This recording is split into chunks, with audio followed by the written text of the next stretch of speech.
екі лақ. Ертеде қойлармен жайылып жүрген екі лақ адасып кетеді. Ақ лақ пен қара лақ әрі жүгіреді, бері жүгіреді. Жан-жағына алақ-жұлақ қарайды. Мына жағы қалың шілік, ана жағы қалың бау. Маңайда ешбір қой ешкі көрінбейді. Сен ақлақсың, түк білмейтін ақымақсың. Мені әрлі-берлі сүйреп жүріп, ақыры адастырдың. Жаныңның барында қойды тауып бер. Деп қара лақ ақ лақты бүйірден бір түйіп қалады. Қара лақ бір күн бұрын туған еді. Ол ақ лақтың ағасы саналатын. Денесі шымыр, жұп-жұмыр, маңдайында екі мүйізі бар. Ол өзі барып тұрған сотқар желбас еді. Ақ лақты бауырым екен деп те аямайтын. Қит етсе, ақ-лақсың, ақымақсың деп мазақтайтын. Ашуланса болды, мүйізі мен бүйірден түртіп қалатын. Өзі және жалақор болатын. Бағана мұна жердің шөбін қара деп қалың шіліктің ішіне бастап келген өзі болатын. Енді адасқан соң ақ-лақты жазғырып тұр. Ақ-лақ, ақымақ, жаныңның барында түстей малға. Деп зекірет қара лақ тағы да. Ақ-лақ әр ойланады, бер ойланады. Жүрген тұрған жерлерін есіне алады. Ұзап кеткен қойды қалай табамыз? Кім білет, ендігі тау асып жайлауға жетіп те қалған шығар. Ал жайлауға барар жолды табу да оңай емес. Сонда да жол кесіп көрейін.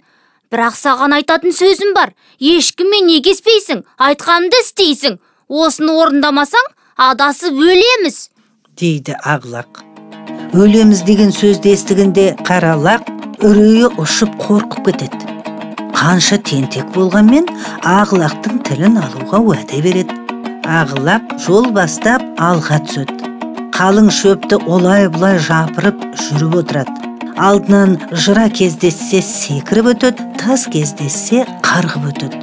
Сөйтіп екеуі бір кезде таудың етегіне ілінеді. Маңайда бір қара көрінбейді. Айнала жым-жырт. Ойда жоқта алдарынан бір түлкі шыға келеді. Өзің бір аппақ қардай әдемі лақ екенсің. Ағаң да әдемі. Шаршап қалған шығарсыңдар. Біздің үйге соғып, дәм татып кетіңдер. Менің де өздеріңде екі балам бар. Бірге ойнайсыңдар. Дейді түлкі. Ал өзі ішінен. Ақ лақ кішкентай екен. Қапысын тауып осыны жаукемдейін. Бірақ мұны көрген ағасы қорқып, қашып кетеді ауа. Деп ойлайды. Не айтатынын күні бұрын ойлап қойған ақ лақ бұлай деп тіл қатады. Төке, әнеки, ана төбенің басында, қара тастың қасында бізді қасқыр күтіп отыр. Ол қара лақ екеумізді қонаққа шақырып еді, сізге еріп кеткенімізді көрсе ашуланады ғой. Қасекеңнің кәрі қатты, мүмкін өзіңіз де бізбен бірге жүрерсіз. Жарайды ендеше, жүре беріңдер, мен арттарыңнан барармын. Дейді де түлкі бір қулық ойлайды. Бір кезді алдарынан тайыншадай көкжал қасқыр кез бола кетеді. Ол ауысын арандай ашып, бірден екі лаққа тап береді. Қасқырды көрген түлкі сайға қарай зытады. Қарным ашып келе жатыр еді. Мұндай жақсы болар ма? Мен қазір сендерді жеймін. Дейді қасқыр. Қасеке, әнеки ана төбенің басында, қара тастың қасында бізді арыстан күтіп отыр. Ол таудағы жортқан аң, ұшқан құс атаулыға патша болу үшін кеше осында келіпті. Ертеңгі асына екі бұзау, түскі асына екі лақ, кешкі асына екі қозы жейді екен. Сіздің мына қылығыңызды көрсе, ол бұлқан-талқан боп ашуланып жүрер. Тіпті өзіңізді жазым етер. Дейді ақ лақ. Әй қасқыр, мына арыстанды қара. Шағырып тұр. Деп бақырып қоя береді қара лақ тыныш тұрмай. Қасқыр қатты сасқалақтайды. Әрі бері алақтап тұрады да. Бәлесінен аулақ, бар, жандарыңның барында кетіңдер түге. Деп жөнімен жүре береді. Жүгірген бойымен екі лақ бір таудың басына шығады.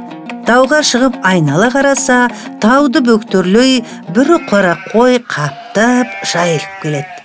Қойдың артында астында аты бар, қасында иті бар, қойшы келеді. Қойды көргенде есі шығып қуанған екі лақ бә деп маңырап қоя береді. Шопан ата жол бастап бұрын келген ақ-лақты жерден көтеріп алады. Мен сендерді ойдан қырдан іздеп таба алмай қойып едім. Өздеріңнің тауып келгендеріңді қарашы. Жарайсың, ақ-лағым, жарайсың. Сені ақ-лақ ақмақ деп мазақтайтындардың өздері ақмақ деп, ақ-лақты құшақтап бауырына қысыпты.